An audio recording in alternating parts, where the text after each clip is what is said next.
Kegiatan ini Patroli ini dimulai dari Polres Pelabuhan Makassar. Patroli menyasar jalan-jalan protokol dan titik rawan kericuhan. Kehadiran personil gabungan bersama tokoh masyarakat menjadi simbol seruan perdamaian serta ajakan untuk tidak mudah terprovokasi dan bertindak anarkis. Kami melaksanakan patroli skala besar yang dihadiri oleh seluruh stakeholder yang ada dari TNI, Koramil Wajo, dari Kecamatan Wajo, dari Polsek Wajo, dan seluruh lurah-lurah yang ada yang di Kecamatan Wajo. Ada 8 kelurahan dan juga dihadiri oleh tokoh masyarakat.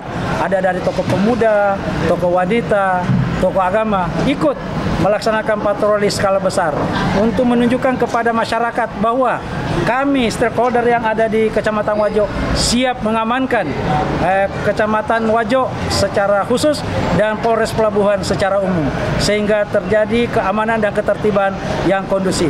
Oke, pesan yang disampaikan ke masyarakat juga tadi kan itu cukup menyentuh, itu seperti apa? Kami tadi sudah sambil melaksanakan patroli skala besar, kami juga menghimbau dan mengajak seluruh lapisan masyarakat jangan mudah terprovokasi oleh ajakan atau ajakan dan provokasi dari masyarakat atau orang-orang yang tidak bertanggung jawab yang ada di sekitar kita maupun yang ada di media sosial. Patroli bersama ini juga mengimbau masyarakat agar menyampaikan aspirasi dengan cara yang bijak dan tidak merusak fasilitas umum maupun menimbulkan korban. Rama Pratama, Kompas TV Makassar, Sulawesi Selatan.